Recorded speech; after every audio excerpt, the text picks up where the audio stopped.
Hiya, folks. This is Rick Emmett of Triumph. This is Mark Merrill, also known as Johnny B. Bad. Hi, this is a best-selling author. I threw the best-selling there. Best-selling author Dick Wybrow. I'm Melanie from Second Shooter. This is Jeff with Second Shooter. Hey everybody, it's Brian Allen from Bridges Ablaze. Hey, this is Sammy Lee, drummer of the band Red Rain. Yo guys, it's Mark McKay. Hey, this is Frank Fletcher. Hola amigos, this is Billy Sheehan. Hey guys, this is John Karabi. Hi, this is Jim Valance. What's up everybody, it's Logan from All the Pretty Things. Hey guys, it's Leather Leone. This is Nothing from Inside the Trojan Horse. What's up guys, Cassandra Carson here from Paralandra and the Life Project. My name's Reggie and you are listening to the Weekly Pour podcast. Thanks so much for joining the most amazing twosome out there. The most amazing things that can happen to a human being will happen to you if you lower your expectations.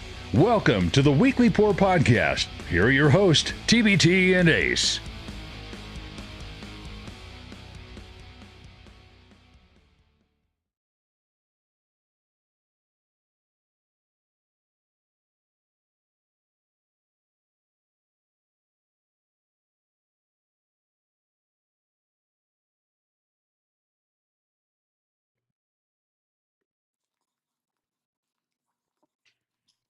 Welcome to episode 156 of the Weekly Pour podcast. I am TBT.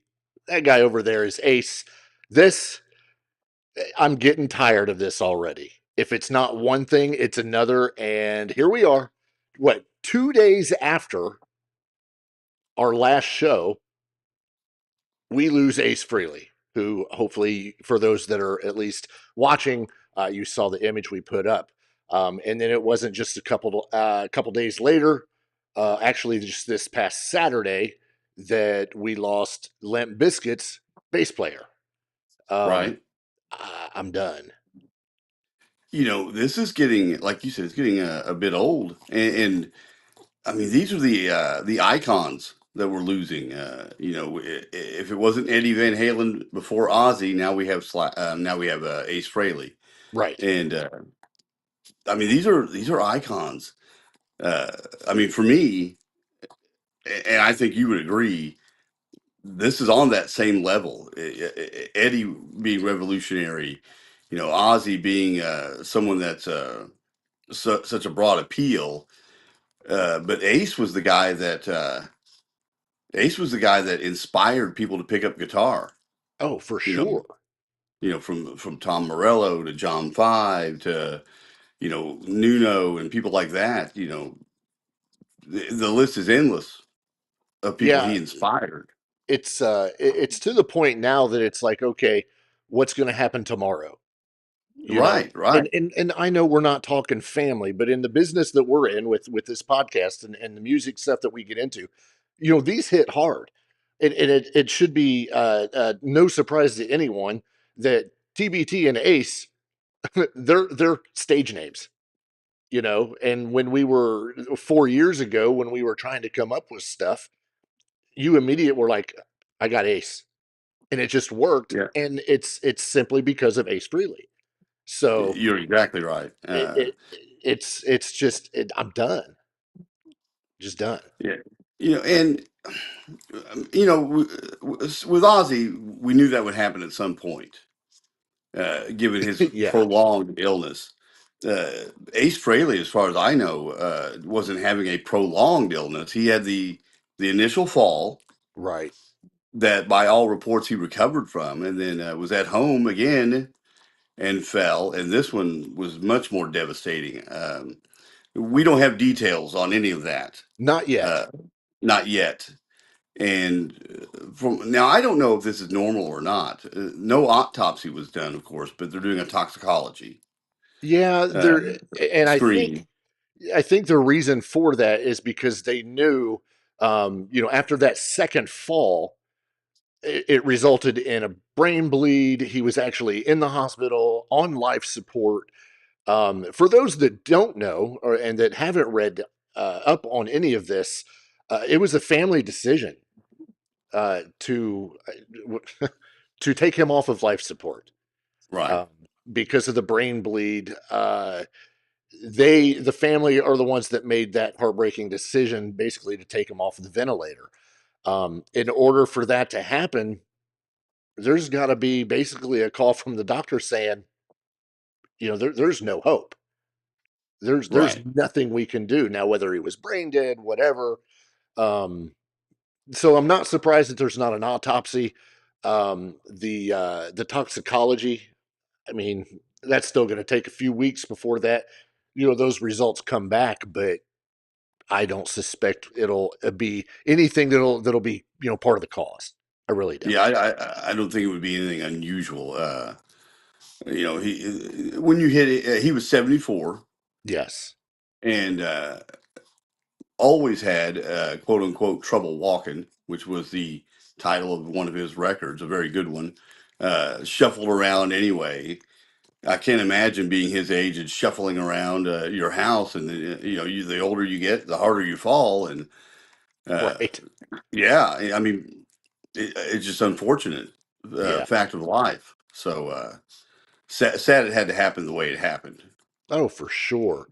And for us, it's a big thing because Kiss has been so influential in our lives, and we joke about the 17 farewell tours they had and all this, but still, when you think about Kiss, or at least for us, and probably people our age, we think of the original lineup. Right. Peter, Chris, and Ace, and Paul and Gene. Here's a good thing out of this, I guess. He was able to be part of the Rock and Roll Hall of Fame induction, which took place in 2014. And I think he was on 9 of Kiss's albums. That sounds about right. I would have to look, but that sounds about right. Yeah. Or at least credited. Right. How that went with Kiss. Sometimes you'd walk in and someone would be playing your guitar parts. So yeah, you never knew what you were going to get. But yeah, up until Creatures of the Night, in which an album he had nothing to do with, but he's on the album cover, the original album cover. Right, exactly. Then he left, but then returned in 1998 for Psycho Circus, only to leave again. Well, we had the reunion, and the Right. reunion tour, and did the Psycho Circus deal, and then things shifted, and he leaves, but then we do a farewell tour as well. So yeah, I think he did. Did he do another stint, or was that it? I think that was it. Returned for their 1998 reunion album Psycho Circus, only to leave again. And of course, like I just said a while ago, inducted into the Rock and Roll Hall of Fame with the rest of the Kiss original lineup in 2014. But the reunion tour was in '96. Am I right? Correct. He rejoined in '96 and then parted ways with them again in 2002 after their first farewell tour. Correct. Okay. So that actually is not. That's a pretty good little stint. Yeah. He probably didn't plan on being with them that long when they did it because he'd been out, on the outs for so long. So, right.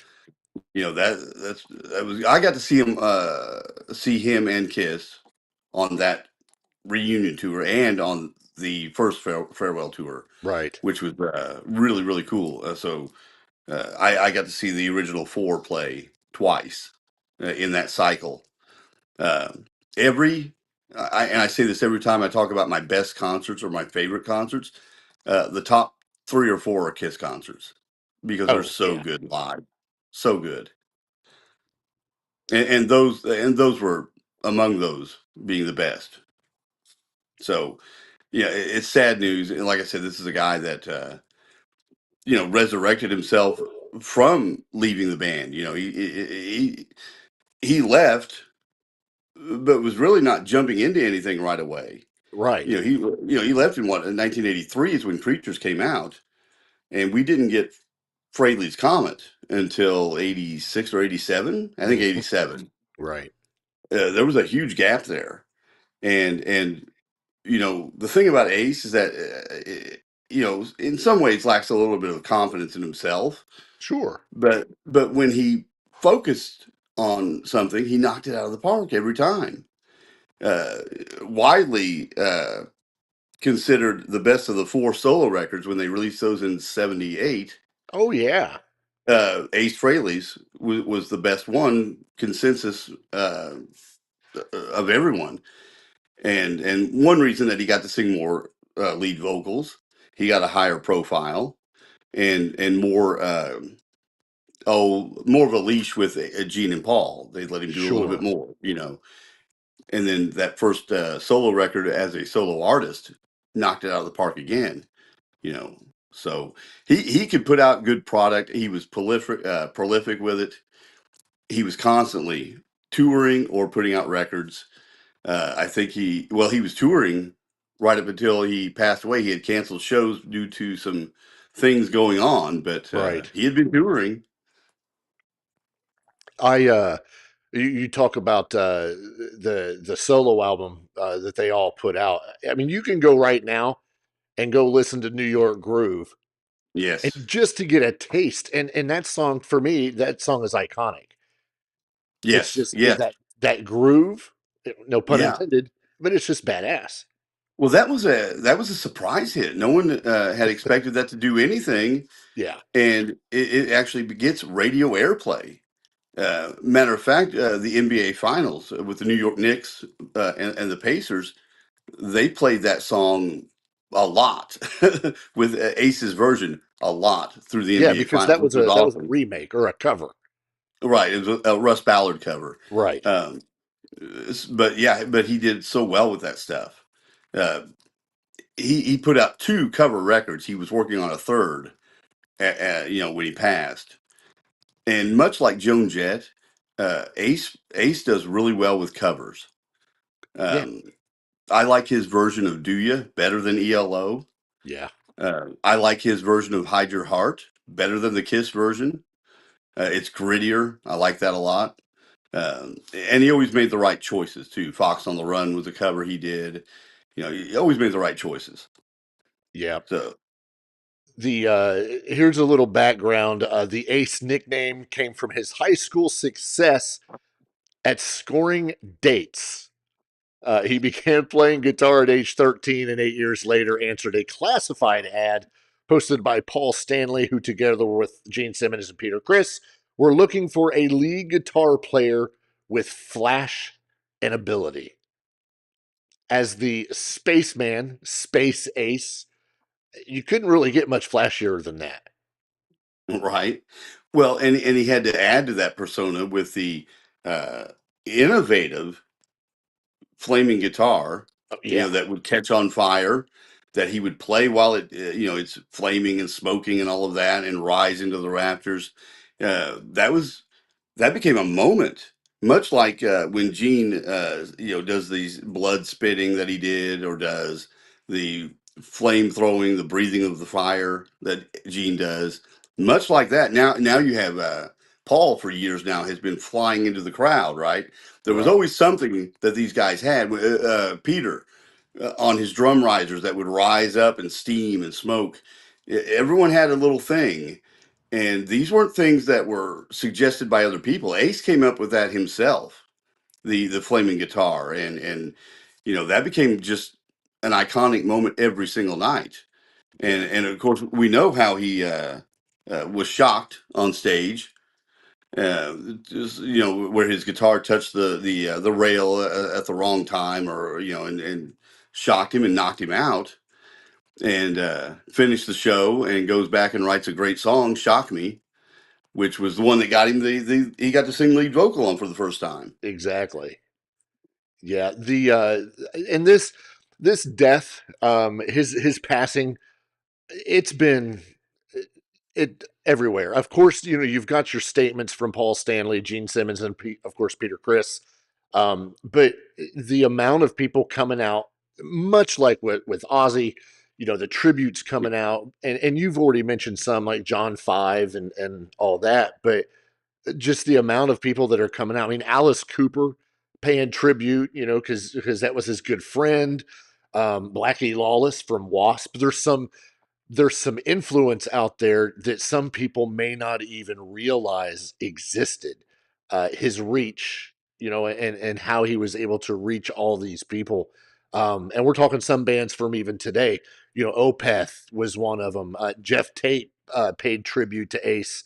They're all over the place. Even drummers, Matt Sorum from Guns N' Roses, he paid tribute to Ace. So his influence was incredible. And much like Ozzy, these are things that unfortunately we get to hear, and I'm sure with it, it affected us just as fans, but I can't imagine how it is with those that are in the business, that have done business with him, that have recorded with him, looked at him as their as their source, their inspiration or whatever. So he'll definitely be a big loss. I read an article with where Sebastian Bach played tribute and did a cover of Shock Me during a concert in Connecticut. And Sebastian Bach has always been, very, very loud, about his Kiss fandom.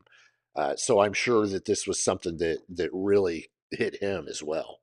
Well, and think of the just the riffs he would come up with in the especially the early Kiss stuff that kind of were precursors for things to come. The Parasite being a bit of a alternative grungy sound. Cold Gin with that iconic riff. Yeah. That Ace wrote that song, was scheduled to sing it. That was going to be the first vocal and backed out of it because he didn't have the confidence in his singing voice. But he later recorded that on one of his cover records and knocked it out of the park, like he always does. Saw him live a few years ago in Utica, New York, and he put on a fantastic show. Fantastic show. I recorded some of those and put them up on our YouTube page. If I find any more, I'll put them up. Yeah. It sucks. I'm hoping we can at least go another week without having to do this again. I'm tired of talking about it, even though we still have one to dive into. And I'm going to jump into it real quick. So longtime Limp Bizkit bassist, who also did backing vocals and is a co-founding member of Limp Bizkit, Sam Rivers, passed away this past Saturday at the age of 48. The news was shared by Limp Bizkit through their Instagram account. Basically shared their statement saying that he was a once-in-a-lifetime kind of human, a true legend of legends, and his spirit will live forever in every groove, every stage, every memory. Again, I mentioned he was a founding member of Limp Bizkit when they formed in Jacksonville, Florida. He played on just about every album, if not every album, that Limp Bizkit had, but he wasn't the forefront. He wasn't Wes Borland. It wasn't Fred Durst. Right. He was just doing his thing. Some of those guys were the backbone of the band too. Guys like that. Absolutely. He served multiple stints in Limp Bizkit, exiting at one point after dealing with liver disease, and eventually returned to the band after receiving a transplant, and appeared on all 6 of the band's studio albums. So yeah, I mean that's you look at his age at 48. Yeah, I was just going to point that out. 48, and it says that no cause of death was given. So either they don't know or they don't want to say yet. Yeah, and maybe it doesn't matter. What matters is someone young like that passing that obviously had an influence on that type of music. Yeah, and in that band. It was news came out that yesterday. Yesterday was the 21st, so it was yesterday. A spokesman for the St. Johns County, Florida Fire Rescue said that they responded to a call for a non-responsive person in cardiac arrest. Again, this was on Saturday. And additionally, a rep for the county sheriff said that deputies responded to an attended death at the address. So it wasn't unattended, it was attended. he had liver ailments that were due to alcohol abuse. Had the transplant. So who knows? I'm sure that's something that'll be released at some point, but he had since quit drinking, as far as we know. Got sober, Right. did all that. So I mean, he was basically especially if you're getting a transplanted liver, they're not going to give that to you, right. if you're just going to drink it to death. Right. Yeah. His doctor actually told him, if you don't stop, you're going to die. And right now, you're looking like you need a new liver. So he got it, and who knows? So that sucks for Limp Bizkit fans. There's some posts on social media, I think on Instagram, maybe even Facebook from the other members of Limp Bizkit talking about this. Basically doing a eulogy. So definitely check that out. Another sad week in the world of music. So I think you and I talked earlier today, as a matter of fact, and it was just like, these are getting too often and getting younger. Right. Well, yeah, definitely at 48. My goodness. Yeah. So. And did I mention, or did you know that Ace is the youngest member of the original 4 Kiss members? Yeah. Yeah, which was interesting. He's the youngest one. So, yeah, but I think Gene's like 97, something like that. He'll live forever. He'll transplant his consciousness into something. Yeah, for sure. But yeah, so nothing like starting off the show with 2 deaths to talk about in the world of music. And we do all that before we even mention anything else. Real quick, I want to say that John 5, of course, being a big Ace Frehley fan, at the Vegas residency, his dressing room. This is all it has in the dressing room. It's got bottled water, some protein bars, broccoli in the refrigerator, and Ace Frehley posters. That's it. So that tells you what you need to know about his influence. Absolutely. And you see how good of a guitarist he is. So right. Yeah. Well, moving on. This is episode 156 of the Weekly Pour Podcast. We'll thank everybody for joining us. If you're watching live on either YouTube or Facebook, or if you happen to be listening to it after the live, we got everybody in the chat, all of our normals. If you are in the chat, say hi if you're watching, so that we can know you're there. You don't have to have a conversation because you're chicken. But at least say hi. I will mention one person. He only gets one mention this week, and that's the Viper, because he finally made it back after skipping on us for at least 8 weeks now. He decides to finally show his face. So I don't know why, but whatever. Hello to the Viper. Of course, Mama TBT's in. Mrs. TBT, my favorite, Nat McFick, is there, as well as moderator Natalie, who happens to come back from vacation and is still around. And of course, Pam, we welcome you. Natalie came back, just so you know, does not have a tan. Are you kidding me? Yeah, I don't see how you go to Florida and not have a tan. But I will say that Viper was also in Florida at the same time. That is correct. Well. Yeah. Does he have a tan? I guess I don't know. No, he does not. So see, what's that tell you? Exactly. They were inside. Uh-huh. Yeah, not even tan lines. Nothing. But yeah, we're glad everybody could join. Be sure to hit the thumbs up if you haven't already.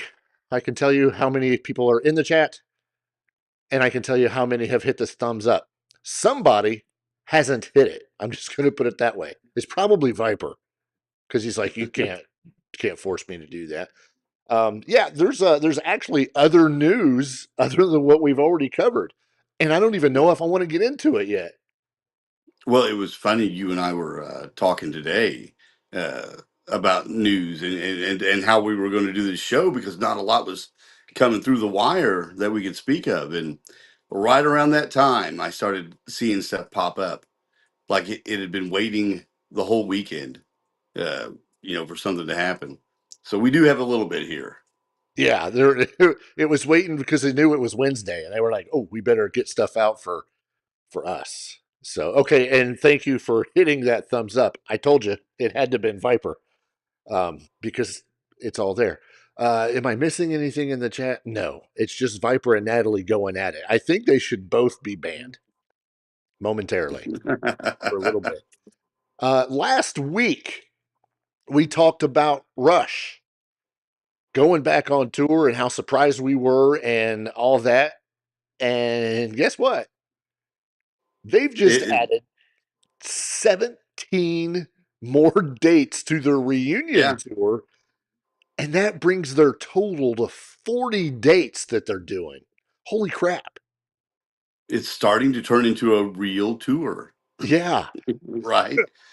And they're not adding anything painfully close to us. Oh no. It's more like painfully far away. Well, I'm used to it. The added shows, I'll do a rundown real quick. August 21st in Philadelphia, Pennsylvania. Then they're taking breaks. So the 26th is the next date. Detroit, Michigan. Montreal, Quebec, Canada, the 2nd of September. Nothing until the 12th. Boston, Massachusetts. The 23rd in San Antonio, Texas. October 5th. They've got the Denver, Colorado. The 10th is Seattle, Washington. 15th, San Jose. Now we're getting into these later dates. The 25th is Washington, D.C. And the 30th is Uncasville. Is that right? Uncasville, North Carolina. That's Connecticut. Oh, I'm sorry, Connecticut. Is that right? Yeah. What? CT is Connecticut. I looked down at Charlotte here, which is a little later. November 5th, Hollywood, Florida. November 9th, Tampa, Florida. November 20th, Charlotte, North Carolina. Connecticut. Yeah, right. 25th is Atlanta, Georgia. December 1st, Glendale, Arizona. December 10th, Edmonton, Alberta, Canada. December 15th, Vancouver, British Columbia. And then the full listing is below that, which is getting to be lengthy. Oh, it's stupid lengthy. Well, and it kills me. I think it's great if they can do this, but they're playing multiple shows at some of these arenas. How many shows at Madison Square Garden are there? 1, 2, 3, 4 shows, Madison Square Garden. I mean, obviously these things are selling quickly. My brother tried to get tickets to, I think, maybe Chicago. And yeah, Chicago, I believe. And couldn't even get hardly through the queue. It was so packed. And they sold out in an hour. With 95% of the tickets going to bots. So he could probably go on there now for resale. Well, and that's what I told him. I said, look out for that stuff because, that stuff will be there. You'll pay triple the price, but, if you're willing to go. Yeah, and that brings me a thought here. Everyone's excited. I don't want to tamp that down a whole lot, but someone always poses this question because they have this new drummer. It's not Neil Peart because obviously he has passed. It is, and that's why I always thought they wouldn't go out under the Rush banner. Right? But is this Rush? Is this Rush? Or what is this? And if they're calling it Rush, it's Rush, right? Kiss is still going without 2 of the original members. I mean, come on. Right. Yeah, it's absolutely freaking Rush. I mean, members either pass away or move on. The old debate of is it Van Halen or Van Hagar? It's Van Halen. It's Van Halen. Sorry for the purists, but right, these things happen, and I just thought that was odd. Is this even Rush? Because someone's wanting to complain about this, and everyone is so excited about it. Just let it happen. Yeah. How many other bands out there have a missing member? Metallica. Oh, Megadeth. right. I mean, the list can go on and on and on and on. Was Poison still Poison when CC left? Foreigner is going out barely with an original member intact. Sometimes if Lou Graham's there, but they, now maybe you can complain a little bit because we're getting into tribute band territory. Sure. That's what some people want to say. But you have the two biggest. Well, you have two of the founding members of Rush. They can't have Neil. They want to play music. They know if they go out under the Rush banner, it's really going to excite the fans. They want to do it for the fans. They want to do it for Neil. I think it's fine. Yeah. This debate came up with Pantera as well. Sure. Is it Pantera?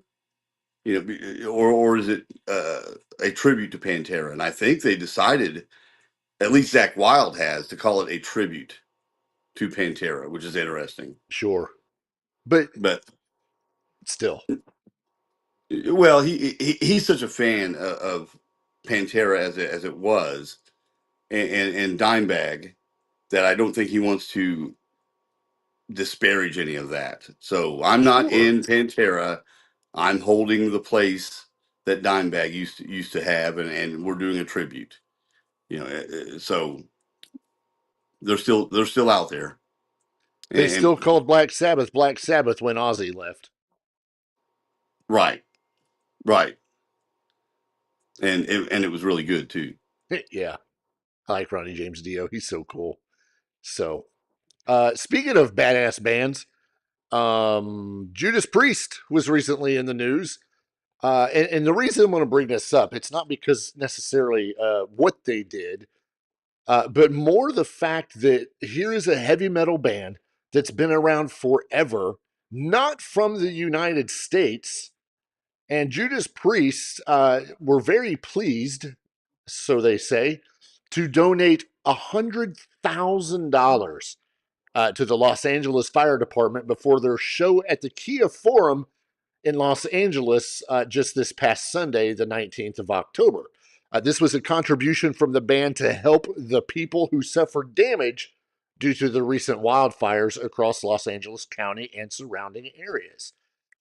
So metal's not just about going to sit in front of Congress and say that my music did not, do this, or get sued because someone unalived themselves and they're going to sue Judas Priest because, their music told them to, or they played it backwards and all that stuff. If you can't tell, I watched it. Yeah, good. They're excellent, aren't they? They are. They're fantastic. We'll get into those in a second, but I wanted to bring this up because this is Metallica. Metallica does the same thing. They have their own foundation, and they give back tremendous amounts of money to communities and to help better things. And in a band like this, Judas Priest coming up saying, "Here's $100,000."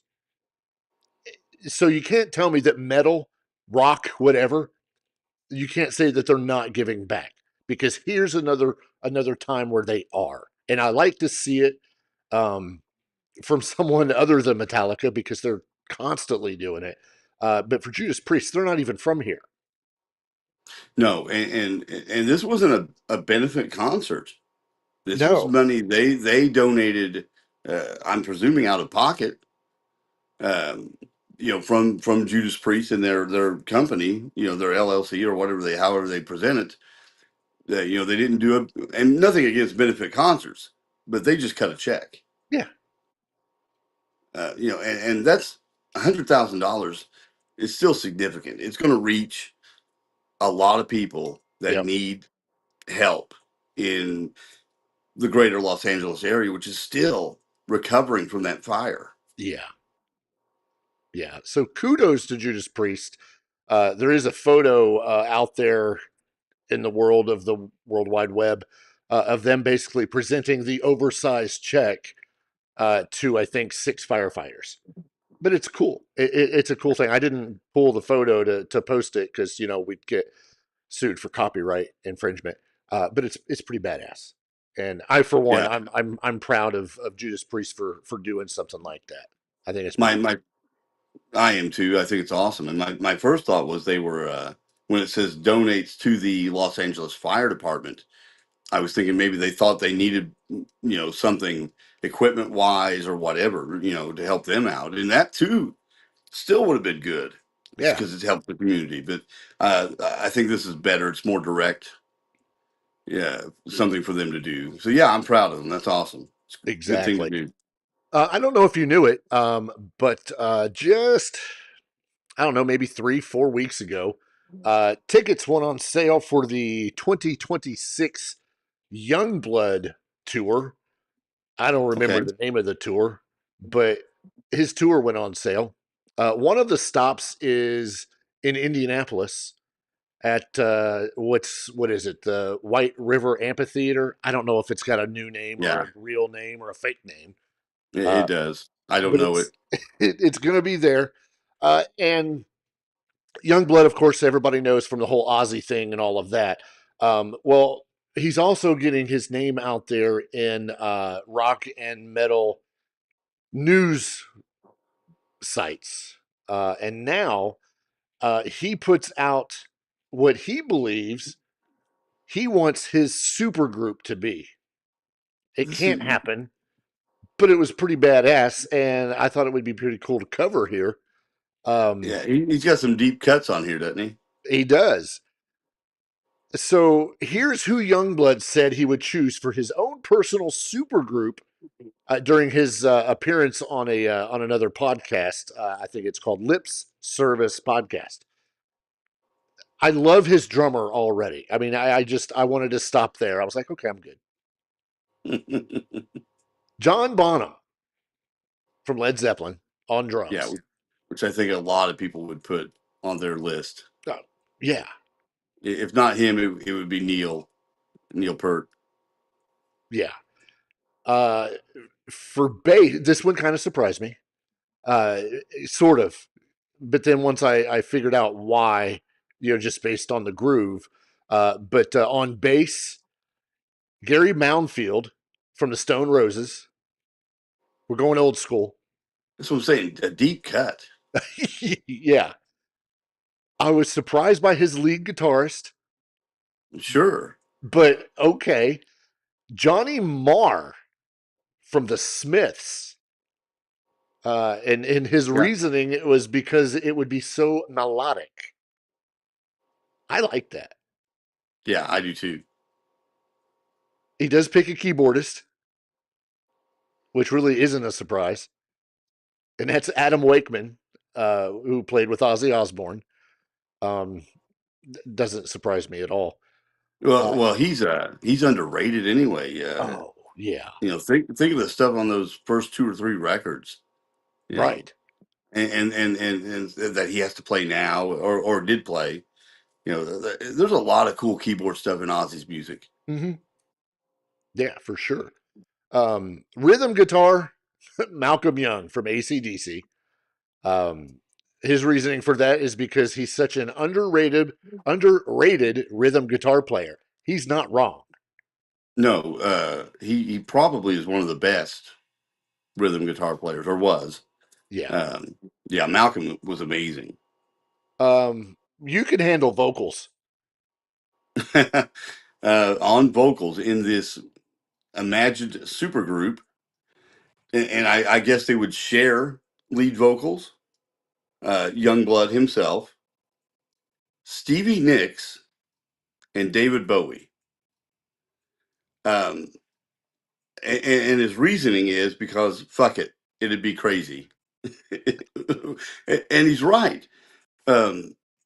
I don't know what that would sound like. You would have a whole different style of music each time someone shifted in the vocal. It would be interesting. Yungblud, Stevie Nicks, and David Bowie. Think of the lyrics, between the 3 of them they could come up with. Holy crap. or the songs and melodies and how different it would be. You would probably have to have a guy like this bass player he picked, Gary Moundfield, Sure. or Johnny Marr. You would probably have to have guys like that. They could say, okay, we can play whatever you want because it's going to be crazy. It'd be all over the place. I know when tickets went on sale for those shows, there was a pre-sale. That was the artist pre-sale. And then the very next day was open to the public, and there wasn't a whole lot of difference in prices. What the big difference was, and this kind of goes along with the Rush tickets, I'm sure. The big difference was what was available to the public versus what was available because it was a resale. Because I went to the pre-sale, and I was like, oh, okay, not bad at all. And then the next day, yeah, not $78, maybe. Okay. I went the next day. It was not well, some of them were still $78, but the resale, which they're not supposed to upcharge just because it's a resale. Everybody knows they do. But they were not $78. I wonder what were they close? No. Almost double. Are you kidding? No. Oh wow. Almost double. I wonder what reaction he's going to get when he tours here, how well they're selling. This is a whirlwind thing that Yungblud's got going, and he's striking while the iron's hot, and I don't blame him. My daughter, who I didn't know even knew who he was, sent me a video of him the other day. So that tells you that he's reaching quite a bit younger audience. So that's good, and we'll see how the tour goes. All right, I can put this in perspective. I do have the info. I did save it. $78.25 for the artist pre-sale. Actually, the ticket was $59.50. Okay. Ticketmaster fee is, almost $20, so $18 for a grand total of $78.25 for one. Very next day, open to the public.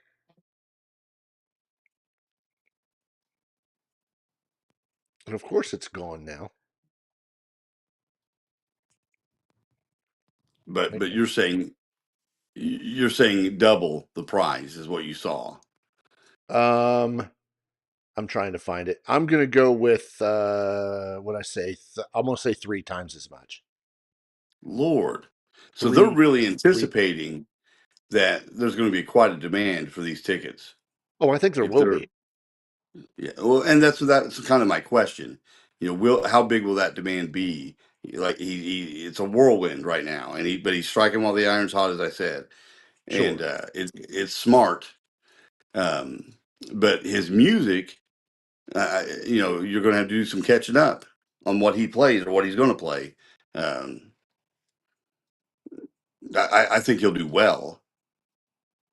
That he's going to play. Well, I would assume he would play Changes. I would hope. Sure, that'll have its own spotlight moment. Yeah, with Ozzy in the background. Right, and he's got the new stuff with Steven Tyler that he just did. Yeah, he's got a relatively new record out that he'll be pushing. So it wouldn't surprise me if people showed up and knew every word, every song. It wouldn't surprise me. Well, I will find out. Did you buy tickets? I did. That was because Mrs. TBT wanted to go. Oh, okay, great. And I was like, okay. So I bought tickets. And I'm going too, because you know what? I want to go. After seeing everything that's going on with the Sabbath thing with Ozzy, much respect. I want to go see him. Awesome. Because right now, everybody that we like, they're dying off. So I want to see somebody a little bit younger. What is the date?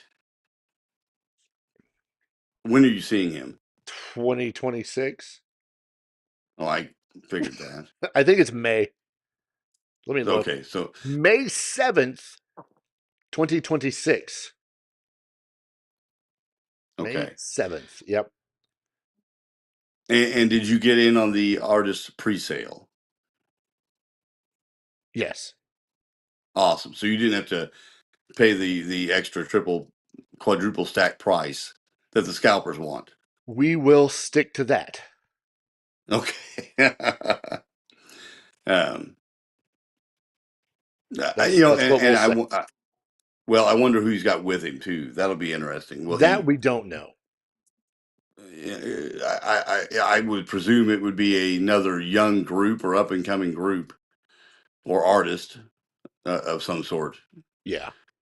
I would presume, but it's fascinating to me that he's coming here and doing a headline. It's all headline touring, right, for this whole tour? Yeah, but I mean, you also have to look at the venue he's going to. He's not going to Deer Creek or Which whatever is you want bigger. to call it, which is bigger.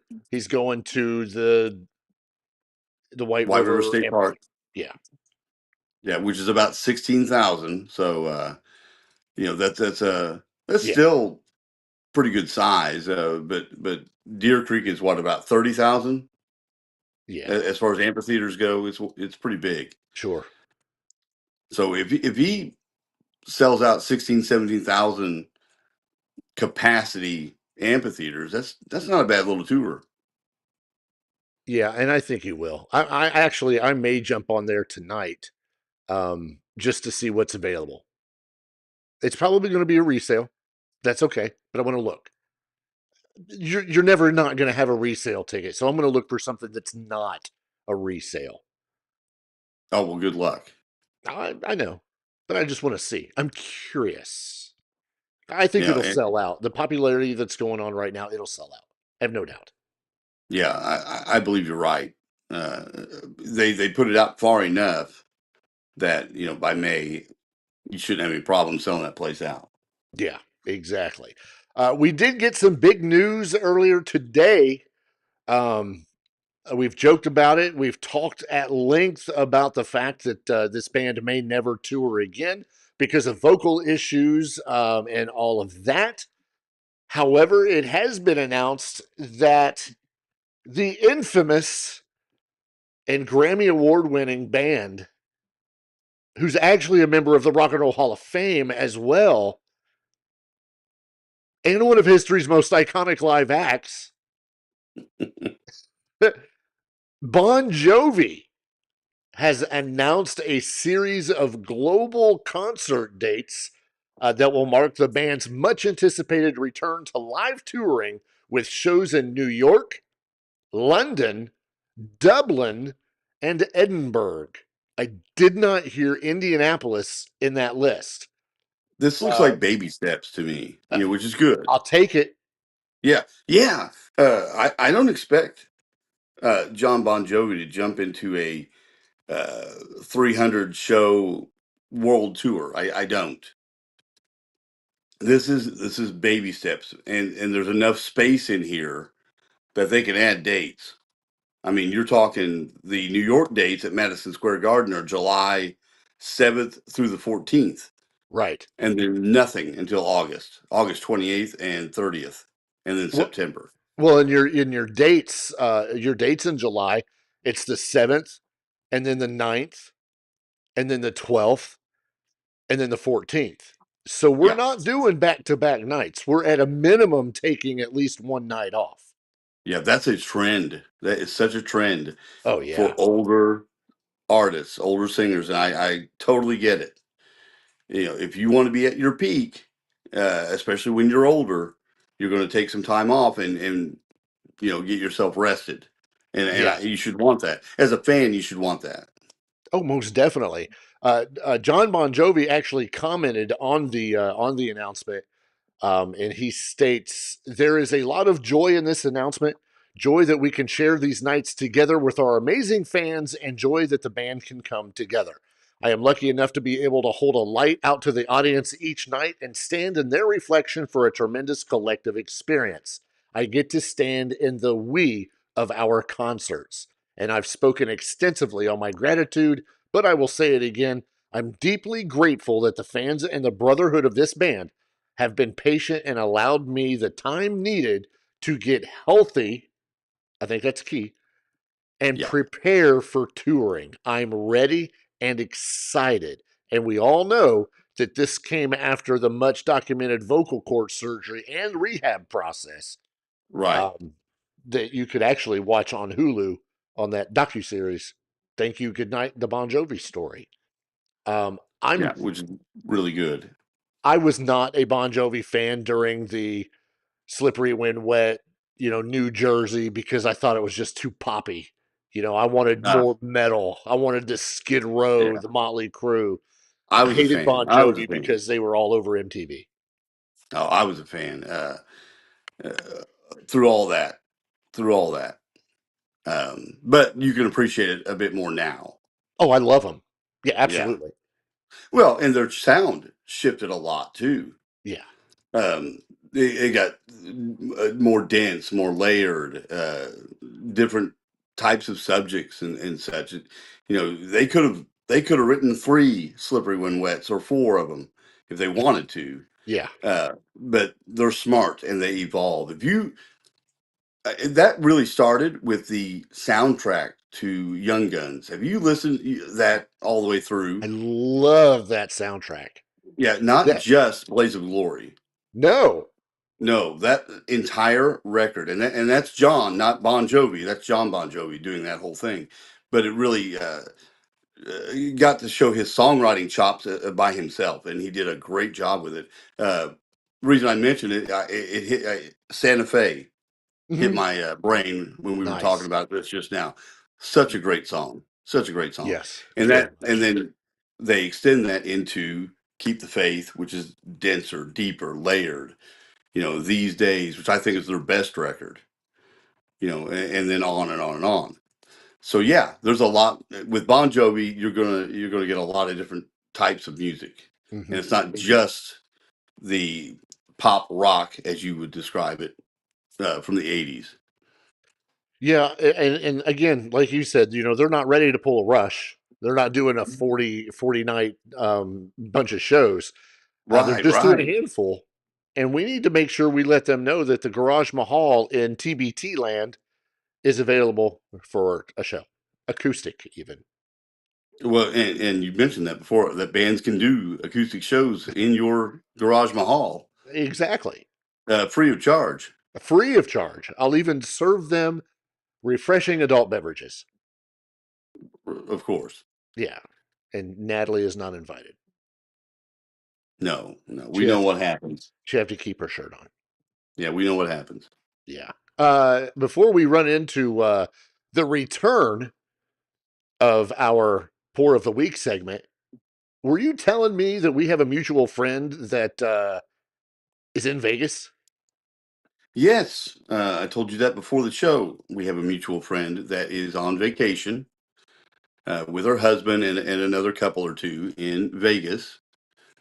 And this is someone that, and we both love her to death. Yes. But she has not ever really got out of Indiana. And now her kids are older and she's able to get out into the world a little bit and do things.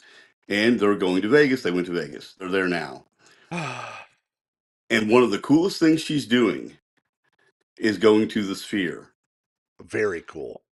Yeah, for whatever it is. But this happens to be, they're showing The Wizard of Oz at the Sphere. That's one of the attractions. At the Sphere. Okay, so that's kind of cool. Yeah, so you get a ticket, go see The Wizard of Oz, which we've all seen. It was a staple of television when we were kids, right? But this is in a huge venue.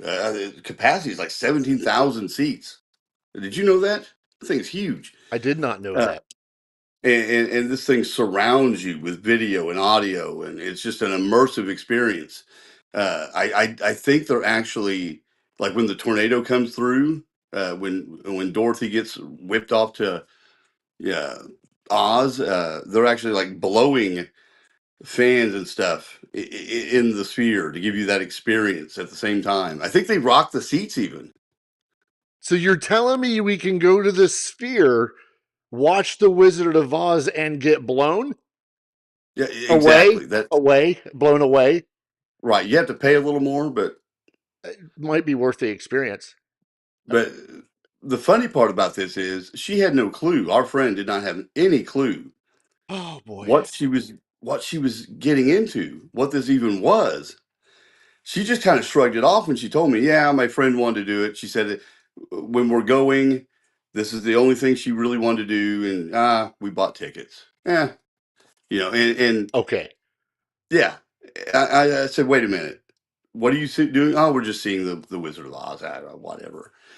Do you know? I asked her, do you even know what the sphere is? No, I have no clue. So I had a 10-minute discussion, explanation of what this is and how cool it is, because you and I would love to go, and see anything there, especially a band. And here she's going and doesn't even know what she's getting into. And I think that is actually tomorrow night. She'll be out there tomorrow night. I am stupid excited for her. Yeah, I can't wait to talk to her when she gets back. Yeah. Almost as excited as I am to let you guys know that we've brought back the Pour of the Week. Yes. And I want to compliment you on how you produced this. You did a really good job with this. Thank you. With that being said, we're going to roll into it.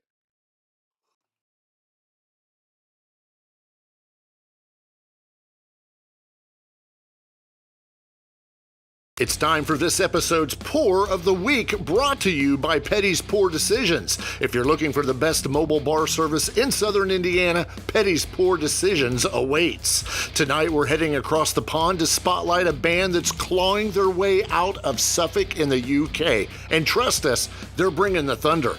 Say it with me, Athoria. 5 hard-hitting souls fused into one riff-slinging beast. We're talking massive guitars, soaring vocals, and that raw, unfiltered energy that reminds you why rock will never die. Their debut single, Tamed, is out now, but don't get it twisted. There's nothing tame about this track. It's all bite, no leash.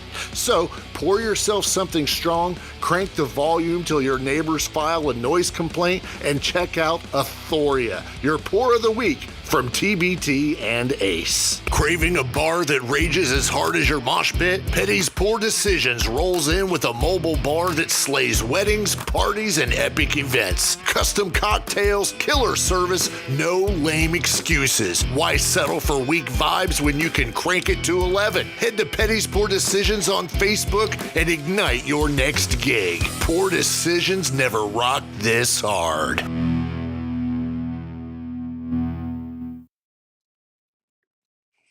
Wow. And they never have. No. They never have rocked this hard. Never. Ever. This hard. So yeah, if you're in the Central Indiana area, South Central, wherever, and you need a cool mobile bar, our sponsor for the Pour of the Week, Petty's Pour Decisions. So please go check them out. That is our show for this week. We will be back a lot happier next week because we're not going to report anything bad, right? No. Even if it happens, it didn't happen. We're skipping it. Yeah, we're just going to skip it. On behalf of Ace and me, TBT, thanks for joining us.